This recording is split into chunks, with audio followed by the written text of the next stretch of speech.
Tonight, ground crews will bolt a man into a suit he cannot take off for 12 hours, then send him somewhere a torn seam kills faster than any missile.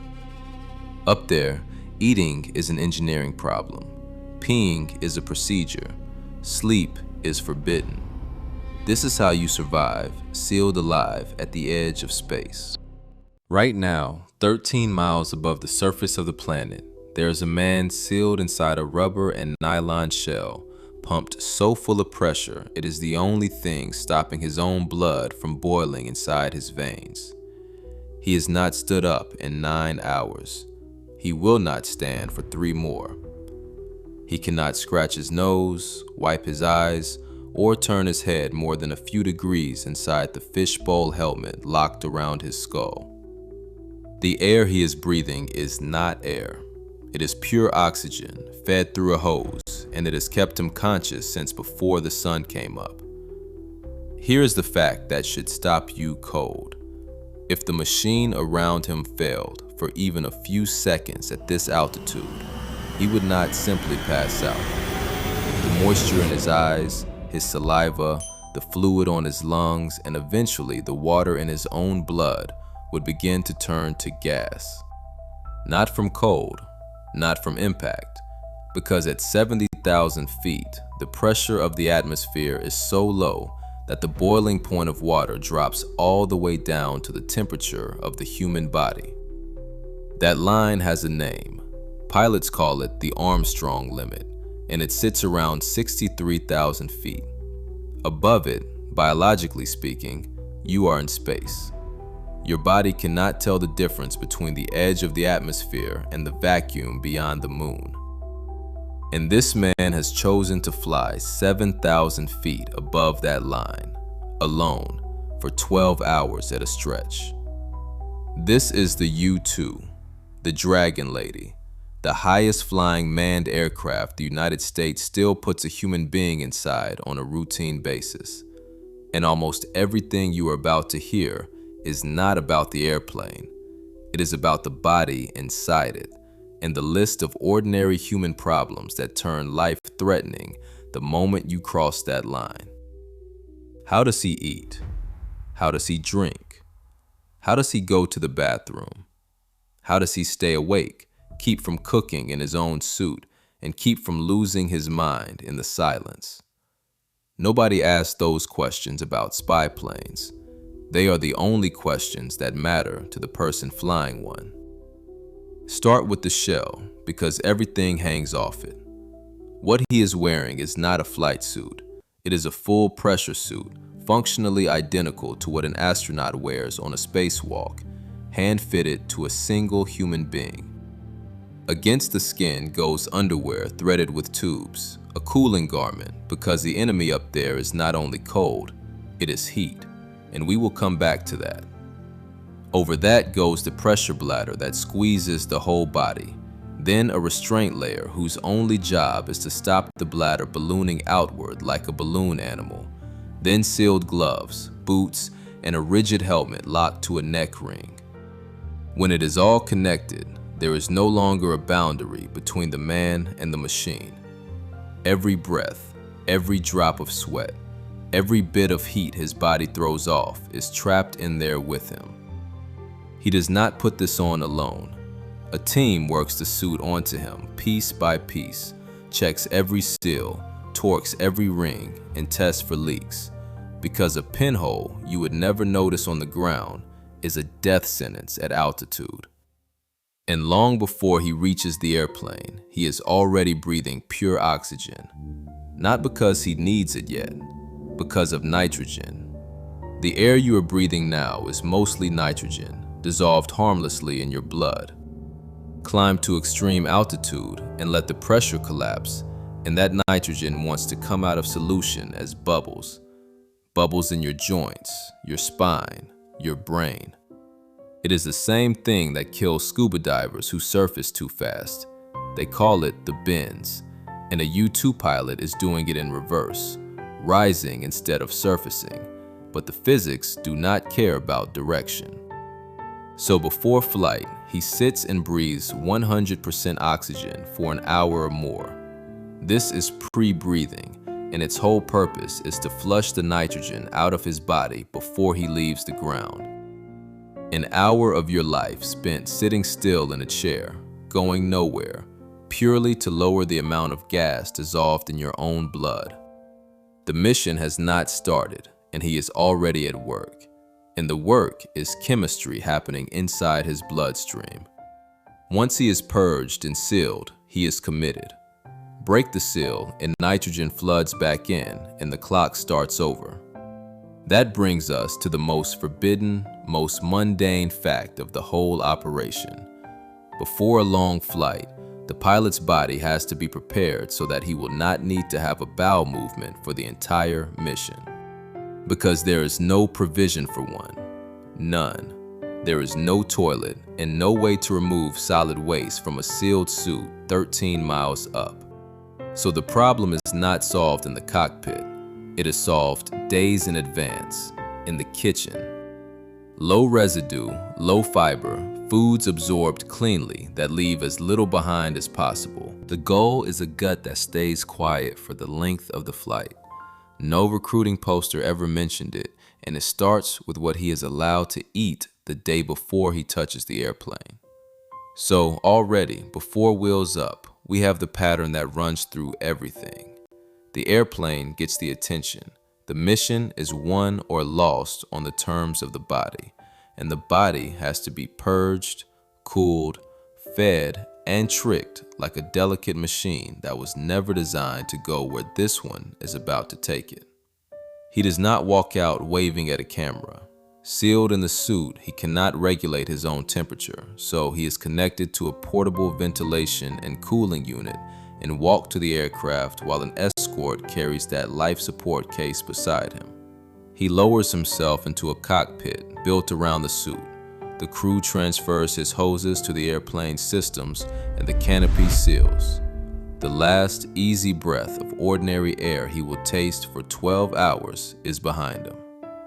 The cockpit is a narrow tube built for one. There is no getting up, no stretching, no standing to relieve a cramp.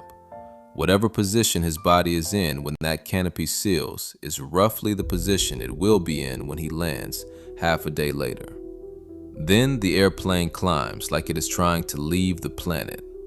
The U-2 is a jet-powered glider, enormous light wings on a light frame with an engine far stronger than that shape seems to need. On takeoff, it can go nearly straight up. The wings are so long and flexible, they need little outrigger wheels near the tips, called pogos, just to keep from dragging, and those drop away on the runway as it lifts. 20,000 feet, 30, 50. The sky darkens from pale blue to a bruised violet, fading to black, even in the middle of the day, because there is so little atmosphere left above him to scatter the light. He can look out and see the horizon curve and the thin, bright shell of air hugging the edge of the world, and he is above almost all of it. And here the flight becomes a test of the body that never lets up.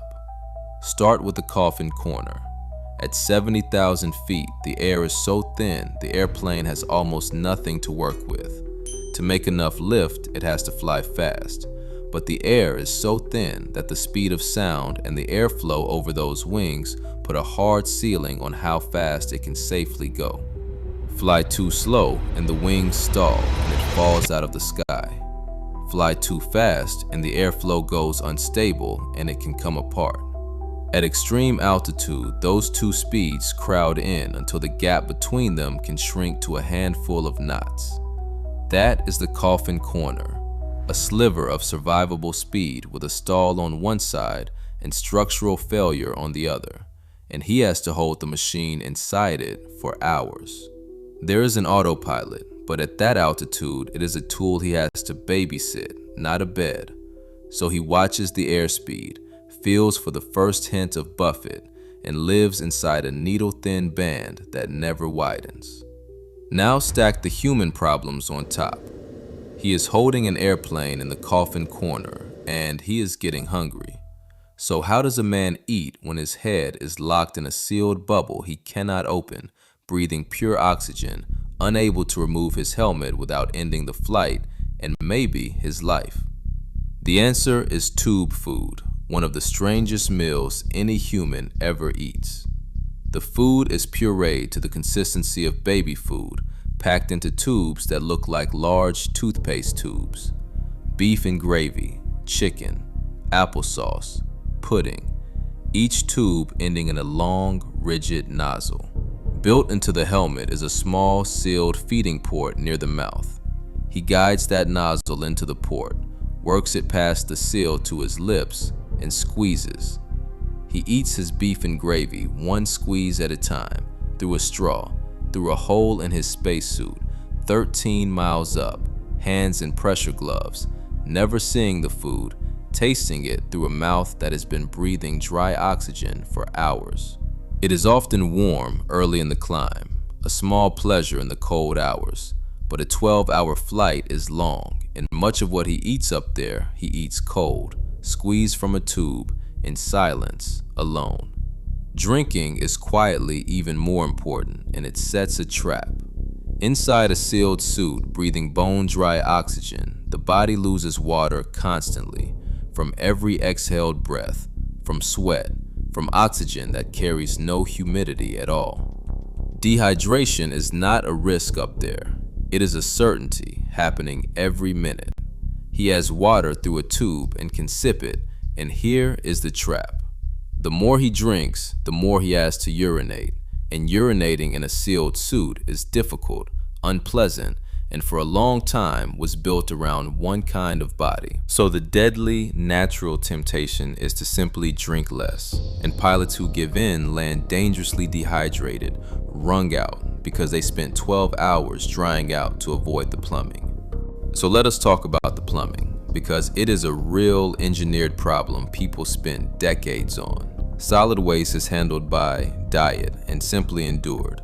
Urine, you cannot diet away, especially if you are drinking enough to stay alive. For male pilots, the classic solution was a collection device worn against the body, a sealed cup or sheath connected to a bag, unromantically nicknamed a piddle pack. He relieves himself into it, in the suit, in the seat, mid-flight, and the fluid is carried away. It is not dignified, and it has to seal and not leak, because a leak inside a pressurized suit is a hazard. And here lived one of the quiet inequalities of the program. That plumbing was designed around male anatomy, and it did not translate to women. When female pilots began flying these missions, the waste system simply did not fit their bodies, and their options were worse, more failure-prone, and more likely to force exactly that dangerous choice, to drink less and dehydrate, rather than trust a system that was not built for them. It took real engineering, and frankly, the pressure of having women in the cockpit at all to push toward better designs. For years, the honest answer to how a female U-2 pilot managed 12 sealed hours was that she managed with equipment never designed with her in mind, and she often paid for it in dehydration. Sit with that, because it is the whole thing in one image. The airplane can fly to the edge of space, read a license plate from 13 miles up, and the thing that actually endangered the human being was a bathroom. Now, staying sane. 12 hours, alone, sealed in a suit, in a cockpit the size of a narrow bathtub, unable to stand or turn much or touch your own face, watching an airspeed needle sit in a band a few knots wide over a curved and darkening earth. There is radio contact, but over hostile or empty ground, there may be little to say. The engine is a distant drone. The view, magnificent as it is, does not change quickly. This is a specific psychological load, and it is not the load of combat. It is monotony stretched over danger. Nothing is happening, and yet you can never let go, because the coffin corner is always there, waiting for the one lapse. And there is a deeper danger in the isolation. At that height, that alone, breathing that unusual gas, cut off from the normal sensory world, the mind can drift. High-flying aviators have long known a dreamy sense of detachment, a separation from the world below that can shade into genuine impairment if it is not caught. So he monitors not just the airplane and his body, but his own mind, asking again and again whether he is still sharp, still here, still flying. Now the heat, I promised. You would assume the problem at 70,000 feet, where it is far below zero outside, would be staying warm. Inside the sealed suit, it is the opposite. His body is a furnace, constantly producing heat with nowhere for it to go, wrapped in insulating layers, sealed off, with the sun pouring through the canopy at an altitude where almost no atmosphere filters it. The inside of that suit can become punishingly hot. That is why the cooling garment circulates fluid against his skin, pulling heat away. Without it, he would cook slowly over the hours. With it, he is merely uncomfortable, sweating into his underlayers, trading water for temperature the whole flight, closer to the raw sun than almost any other working human on the planet. And now the failure modes, because everything so far assumes the suit holds. If the suit or cockpit lost pressure at this altitude, he would have seconds, not minutes. The suit is built to inflate and take over instantly, to become his atmosphere, to squeeze his body and supply the pressure his blood needs so the water in it stays liquid. If it does that, he survives, endangered but alive, and begins an emergency descent. If it does not, he is exposed to near vacuum. The dissolved gases in his blood come out of solution, and the water in his eyes and mouth and lungs begins to vaporize. That is what gives the Armstrong limit its meaning. It is not that space is cold. It is that without pressure, your own fluids boil at body temperature. This is exactly why he cannot just wear an oxygen mask like a fighter pilot.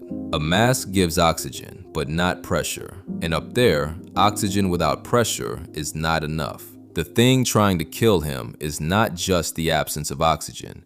It is the absence of pressure itself. The suit is not clothing. It is the smallest personal spacecraft a human can wear and still work inside. And here the story stops being only physics.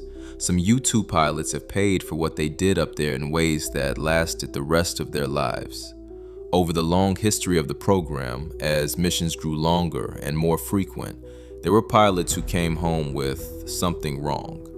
Not visible injuries, neurological damage, brain injuries consistent with the very thing all that pre-breathing is meant to prevent. Decompression sickness. Nitrogen, or the cumulative stress of repeated exposure, taking a toll on the brain. Memory problems, cognitive changes, lasting effects that change their lives. That is the part that never makes the poster. The airplane is beautiful, the mission important, the view one almost no living human will ever see, and some of the people who flew it paid with their brains, quietly, years later, for the hours they spent at the boiling edge of the atmosphere. Now bring him down, because landing this airplane is its own ordeal, and he performs it after 12 hours of everything just described. Dehydrated, stiff, exhausted, still sealed in the suit. The descent is long because the glider wants to keep flying. As he comes down, the air thickens, the coffin corner widens and lets go. The sky brightens from black back toward blue. But the hard part is the last few feet.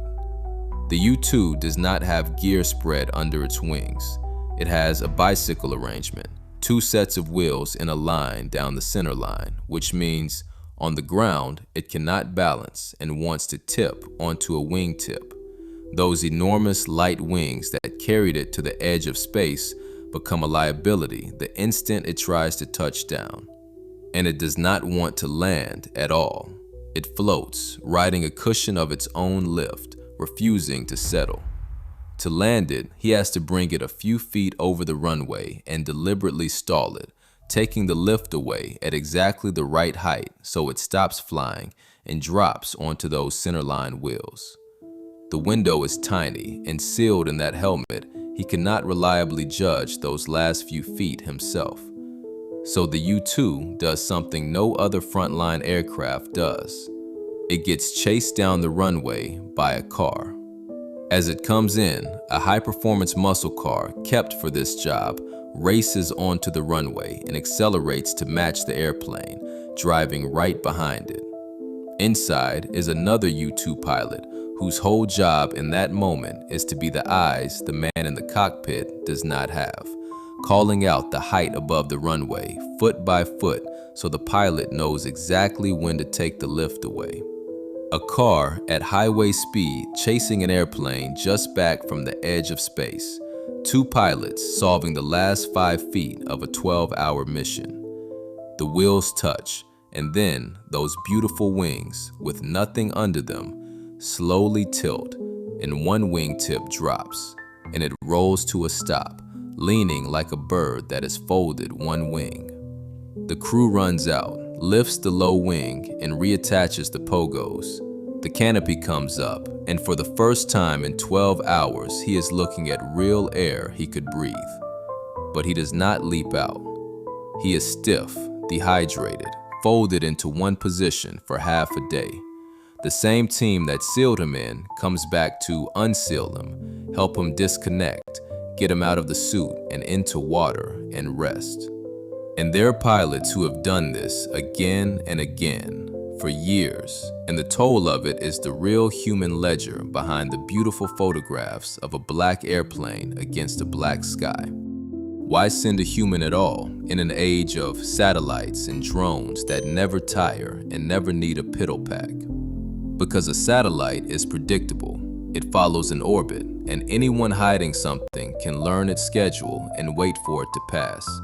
The U-2 can go where it is needed, when it is needed, linger, be redirected, carry sensors a satellite's altitude cannot match for certain detail, and put a human mind over the target that can adapt and decide in real time.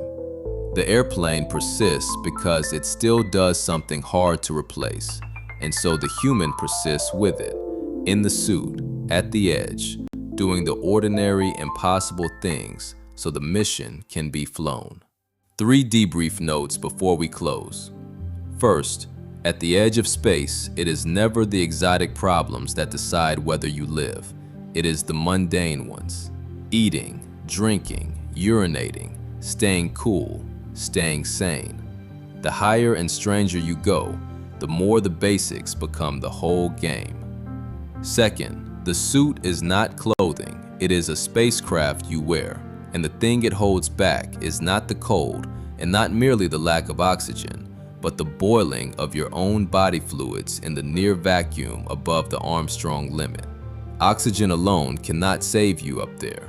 Only pressure can. Third, some of the people who flew this paid for it with their minds, and that cost is the honest heart of the story.